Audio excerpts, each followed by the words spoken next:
Have you ever noticed how most people simply aren't strong enough to handle disrespect?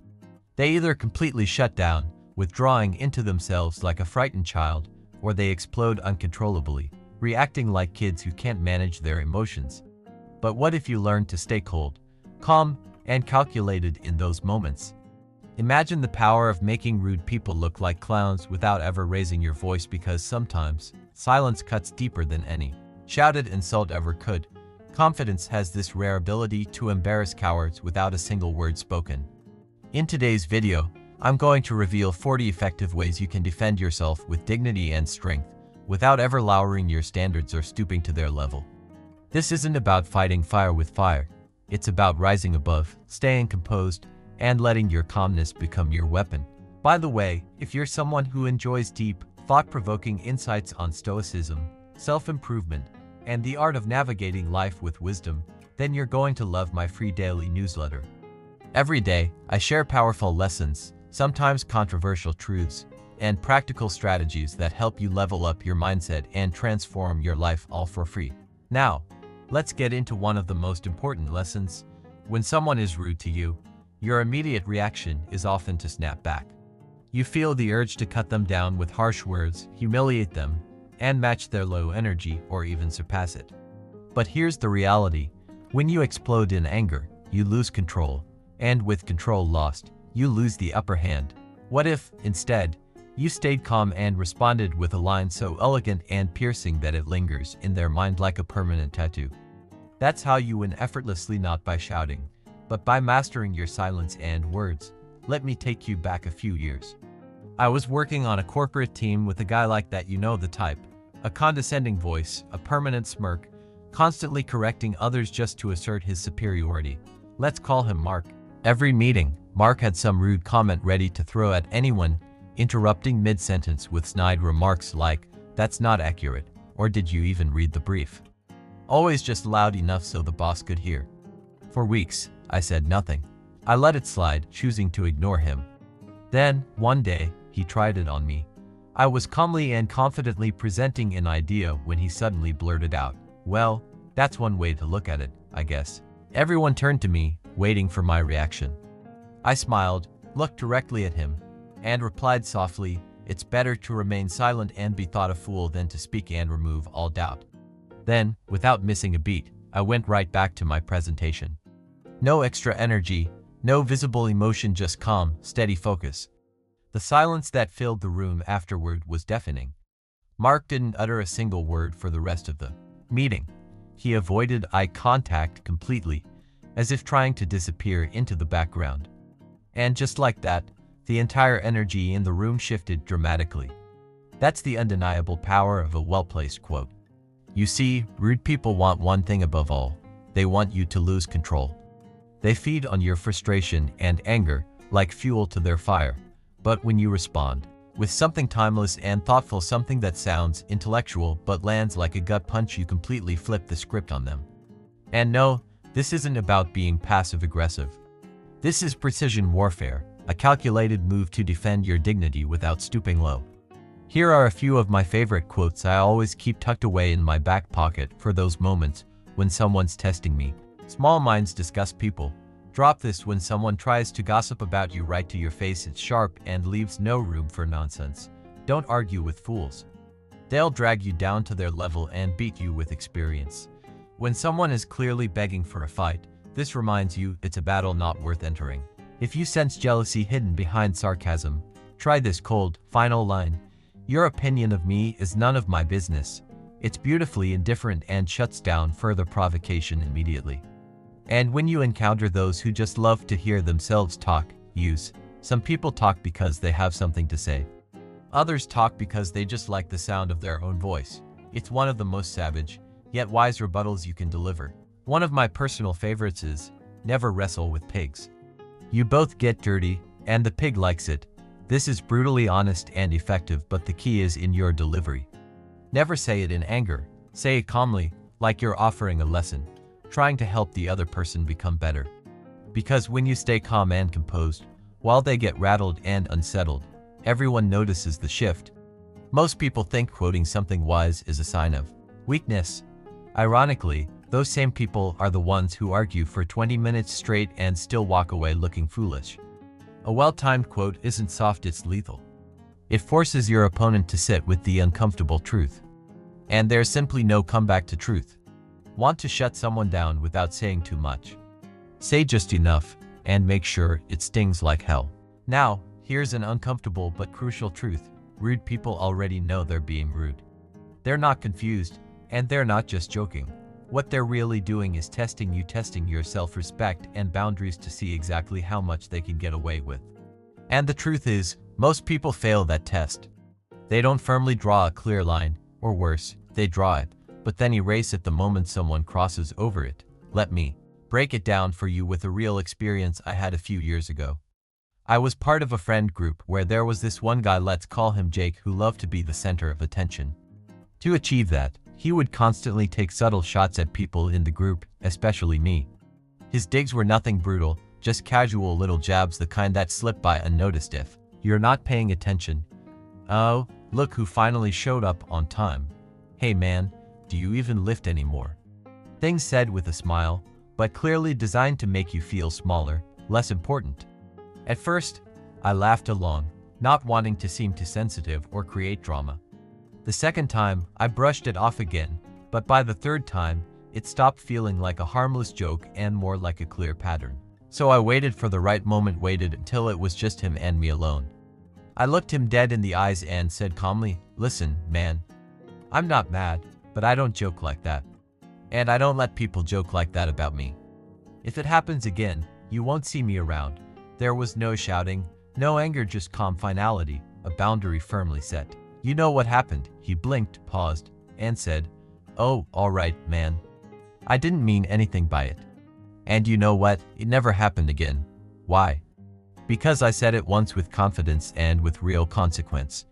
And that is the key. Most people keep giving warnings like customer service reps. Hey, please stop that. Seriously, I'm not okay with that. I've already told you before, rude people thrive on this. They don't respect your words because your actions don't back them up. Here's what you need to understand. Every time you repeat a boundary, you teach people that it's flexible. You teach them that if they just ignore you long enough, they'll get away with it. But when you say it once and mean it, the entire energy changes. They realize, wait, if I do this again, this person will leave, stop replying, cut me off, and won't look back. And that terrifies them, because it means they can no longer manipulate you. Now, let me be clear. This doesn't mean you should go around cutting people off left and right. But if someone is repeatedly rude, condescending, or disrespectful even after you've clearly spoken up, they're not confused. They're comfortable, and you need to make them uncomfortable. Here's a mindset that changed everything for me. I don't set boundaries to control others. I set them to protect myself. And if someone crosses that line, they lose access. Not after the fifth time, after the very first time. I've walked away from friends, colleagues, even relationships because of this. Because the moment you find yourself needing to keep explaining your worth, it's already too late. You're not being difficult, you're being clear. And clarity has a way of making manipulative people panic. So next time someone crosses a line or says something out of place, don't explain. Don't argue. Don't ask for permission to be respected. Say it once, make it known, set your boundary, and stand firm. And if they try it again, make sure to show them clearly what distance feels like. Let them experience the reality that crossing your boundaries has real consequences. It's not about revenge or punishment, but about protecting your peace of mind and personal space. Sometimes, the strongest message you can send is through your absence, a silence so profound that it speaks louder than any argument or confrontation ever could.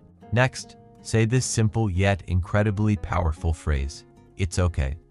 Not everyone's emotionally mature. Believe it or not, rude people thrive on getting reactions out of you.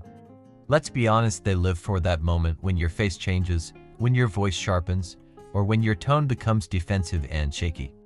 Their goal is to fluster you, to control your emotions, because that control makes them feel powerful and in charge. So the most effective move you can make is to deny them what they want. Don't react the way they expect.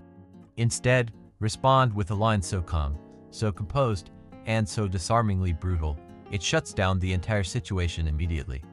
Just 9 simple words, but they cut deeper than any insult ever could, not because they yell or attack, but because they diagnose the situation with cold clarity.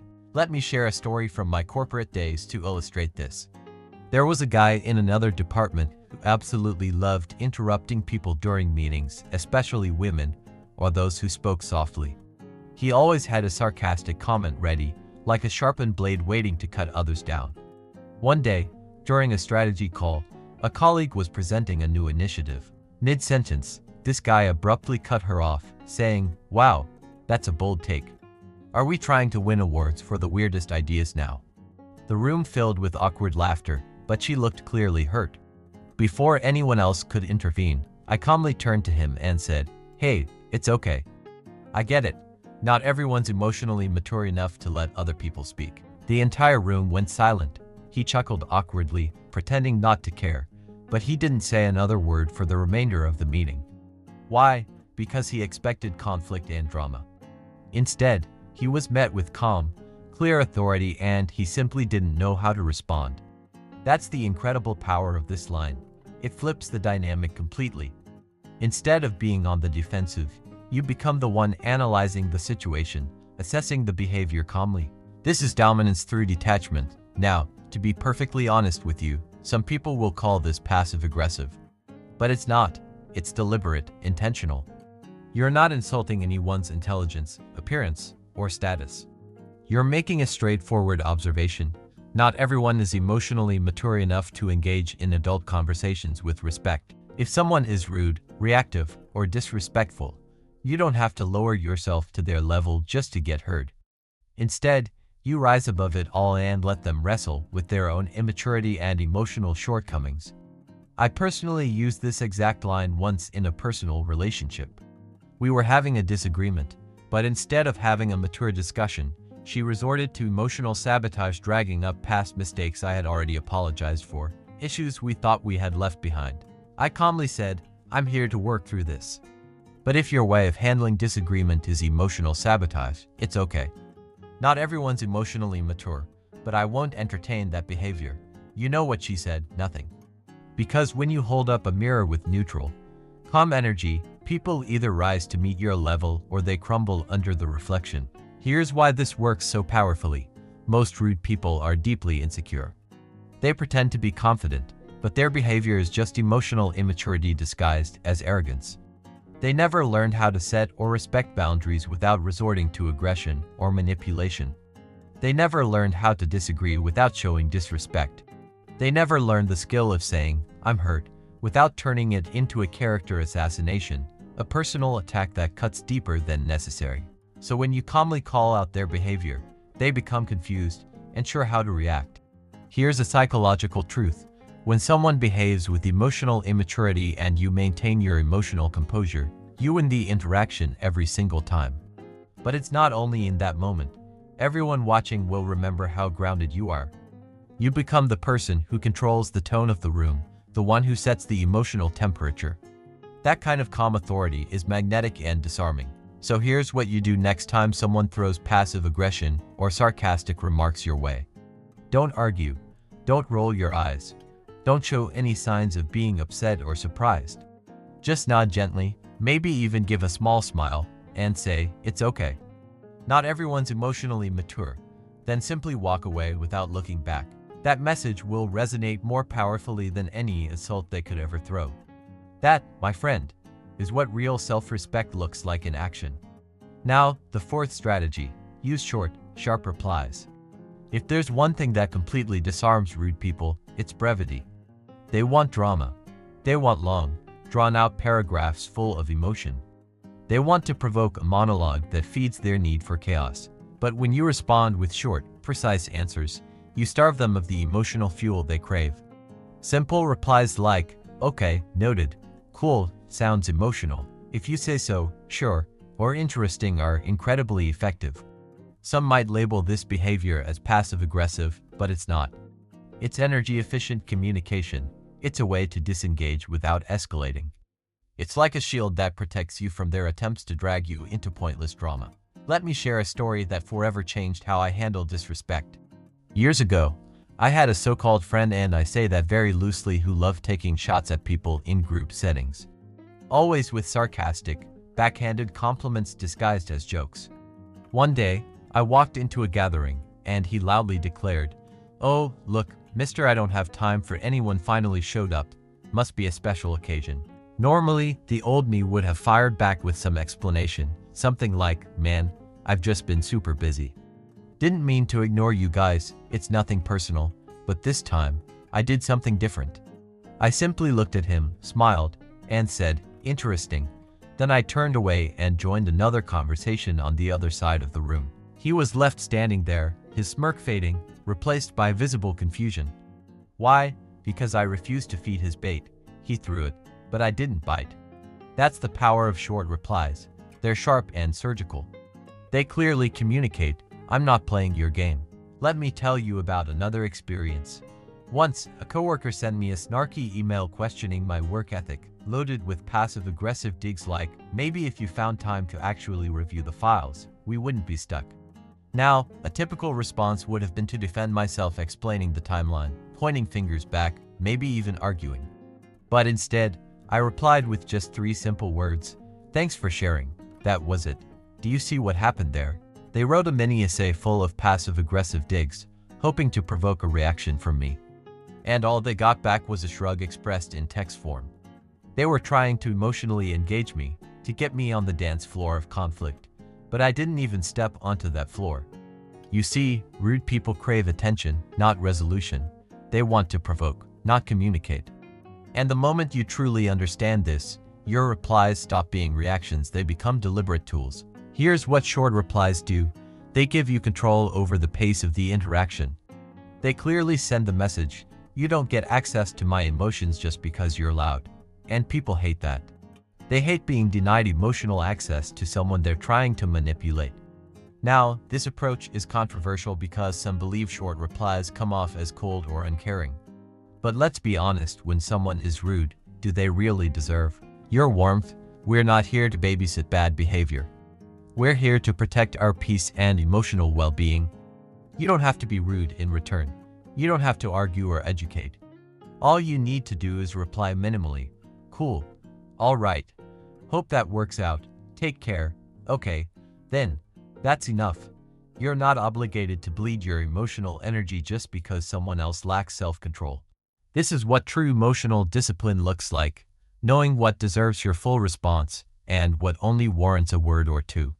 So next time someone throws shade or passive aggression your way, don't write an essay in reply. Don't escalate the situation. Don't engage in their game.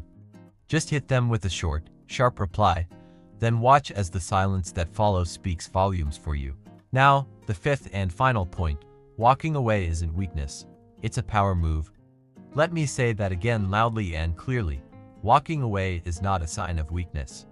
It's not cowardice. It's not losing an argument. It's mastery over your emotional state. In today's world, that mastery is a superpower because the truth is, rude people want to trap you.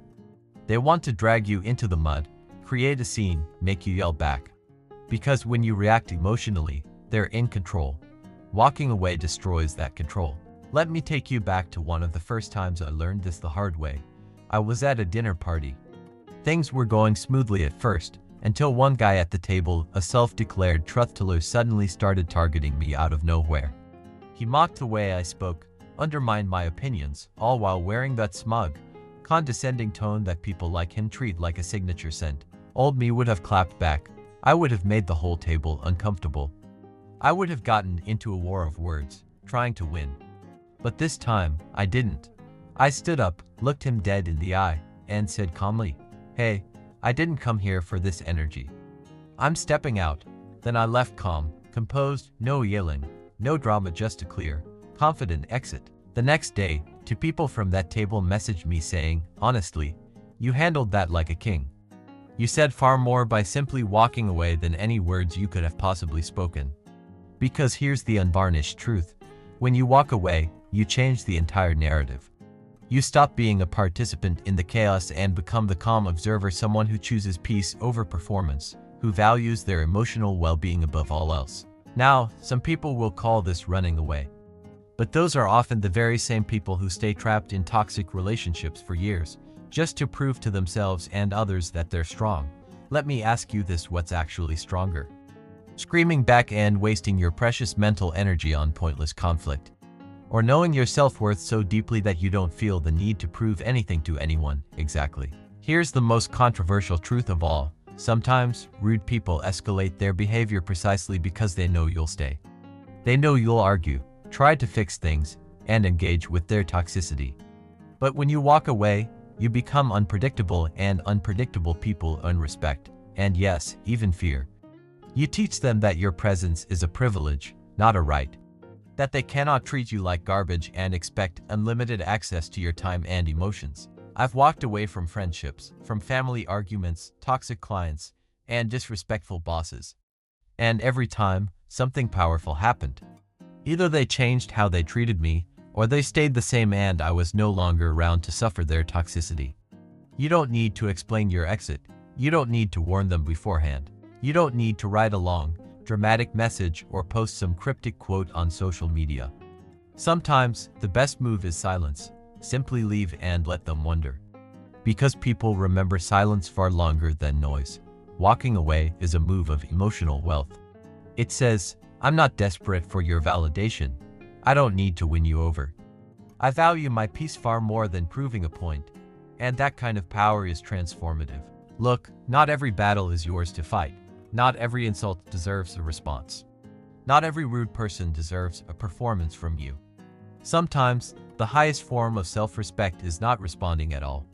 So next time you find yourself disrespected, whether at a dinner table, in a group chat, or even in a relationship, ask yourself one simple question: is this worth my energy? If the answer is no, stand up, walk away, and don't look back. Because walking away doesn't make you weak, it makes you unbothered. And that, my friend, terrifies those who feed on your reaction. Now, onto the sixth tactic. Use humor to expose their stupidity. Want to really shut down a rude person? Don't argue. Don't raise your voice. Don't even waste time defending yourself. Instead, mock their ignorance with style and wit. Humor is a weapon, but not the kind that tries to please or be liked. It's a sharp, strategic tool that dismantles their attacks with grace and confidence. I'm talking about smart sarcasm, strategic wit, and the art of making someone look ridiculous without ever sounding angry or upset. When someone is being rude, what they're really hoping for deep down is that you take them seriously. They want you to feel hurt, to feel disrespected, because that gives them power over you. But when you laugh at them, not with them, you completely flip the script and take back control. Let me give you a real example from my college days. There was this guy who was always trying to one-up people in class. Whenever someone made a point, he'd jump in with something like, "That's cute, but actually, one day I gave a presentation," and then he'd raise his hand and say, "I think you missed the whole point of the article, but I guess interpretation is subjective." The entire class turned to me, expecting me to fire back. But instead, I just smiled and said, "Wow, did you rehearse that condescension, or does it just come naturally?" Boom! Laughter erupted across the room, and his face turned bright red. That's the power of humor with a blade. It cuts deep, but it also makes everyone else laugh while doing it. See, the key is to expose the absurdity of their behavior without getting emotional yourself. You're not trying to destroy them, you're simply revealing their true colors. Here's another time. Someone tried mocking my outfit at a party. He said, "Nice shirt, man. My little cousin wears the same one." I just nodded and replied, "Makes sense." I hear confidence skips a generation. He shut up immediately, and again, people chuckled. Why? Because I didn't insult him, I reflected his childish behavior in a way that made it clear I wasn't bothered. This approach is controversial because many people say, two wrongs don't make a right. Fair enough. But here's the truth. I'm not trying to be right. I'm trying to show you that confidence and humor make a deadly combination when someone's trying to pull you down. You're not being petty, you're being strategic. You're taking control of the vibe and the energy in the room. Rude people hate being laughed at. They crave seriousness. They want to trigger anxiety, not amusement. So when you respond with humor, especially the kind that makes others laugh, you humiliate them without lifting a finger. Here are a few one-liners you can keep in your back pocket for moments like this. You seem smart for someone who talks before thinking. That's a bold opinion. Wrong, but bold. Wow, you're really going for the most annoying person in the room award, huh? Keep going. You're only a few insults away from therapy. Don't be so hard on yourself. Oh wait, that was meant for me. The beauty of this approach is that you stay calm, you stay funny, and you completely steal their spotlight. And remember, it doesn't have to be mean, just clever and sharp enough to make them think twice before taking another shot. So next time someone tries to get under your skin, don't get tense or defensive. Just lean back, grin, and hand them the rope but tie a joke at the end. Let me share something controversial but absolutely true. Most rude people aren't trying to be right. They don't want a genuine resolution or an honest conversation. What they really want is to pull you into their emotional chaos to provoke a reaction, to feed off your frustration. Their goal is your emotional energy. So here's a surgical, precise way to cut off their oxygen. Switch the topic right in the middle of their meltdown. Yes, I'm completely serious. They're ranting, complaining, whining, caught up in their own storm. And then you look them dead in the eye and say something completely unexpected, like, by the way, have you tried the coffee here? It's actually decent today, boom. They freeze because you just robbed them of the one thing they desperately wanted: your emotional response. This isn't just dismissal, it's psychological domination. Let me give you a real example. One time at work, this guy started yelling at me in front of the entire team. It was totally uncalled for, a full-blown emotional tantrum because I didn't agree with his idea. His face was red, his voice loud, accusing me of being difficult and always causing problems. You want to know what I said? Anyway, how's your son doing? You mentioned he was sick last week. He blinked, utterly confused. His rant collapsed instantly. In that moment, I wasn't just unbothered, I was completely in control. This strategy works because it sends a crystal clear message: your drama is not important enough for me to even address. And that infuriates people who thrive on attention. Now, this tactic is controversial because society teaches us to be respectful, to listen and hear others out, even when they're being disrespectful. But here's the truth: not when they're yelling, not when they're poking passive-aggressively, not when they're looking to provoke you. Because when someone screams for a reaction, the worst punishment you can give is calm indifference. You're showing them without yelling, arguing, or defending yourself that they simply don't have enough power over you to move you. Switching topics in the middle of their rant is the adult version of putting a crying child in a soundproof room. You're not fighting, you're done. You don't even acknowledge the disrespect. You move on effortlessly and casually, and the real power lies in how much it throws them off balance. They don't know what to do because now, they're the only one still upset. They're the only one yelling, and that makes them look like a fool. Here are some lines you can keep in your back pocket for moments like this. By the way, have you seen that new show on Netflix? Okay, but on a real note, do you want to grab food or not? You know what's crazy? I just remembered I left my charger at your place. This reminds me, have you ever tried breath work? It could really help. Are you being a little cheeky? Sure, but you're not being disrespectful. You're simply protecting your peace and refusing to step onto their emotional stage. And let's be honest, not everyone deserves an audience. So next time someone's in the middle of a dramatic performance, don't throw tomatoes or cheer from the seats. Just change the channel. That, right there, is the ultimate power move. Here's the hard truth: rude people aren't strong. They're loud, they're insecure, they're emotionally sloppy. And if you don't learn how to handle them with precision and grace, they will drain your peace, ruin your day, and take control of your energy without even lifting a finger. But that's not you, not anymore, because now you've got the tools. You know how to disarm them with humor, turning their attacks into moments of laughter. You know exactly when to walk away with confidence without looking weak or defeated. You know how to flip the script with calm composure, never needing to raise your voice. And most importantly, you've embraced one timeless Stoic principle. You don't have to win every argument. You just have to stop giving clowns your stage. Let them yell, let them be rude, let them act like fools. You, on the other hand, stay unshaken, unbothered, and completely unavailable for nonsense. Because in a world that's full of noise and chaos, the person who keeps their composure is the one who truly wins. The one who remains calm amid the storm is the one who holds the power. So next time someone comes at you sideways, trying to provoke or unsettle you, don't react, don't flinch. Just smile knowingly and let them hear it loud and clear. I've outgrown people like you. Game over.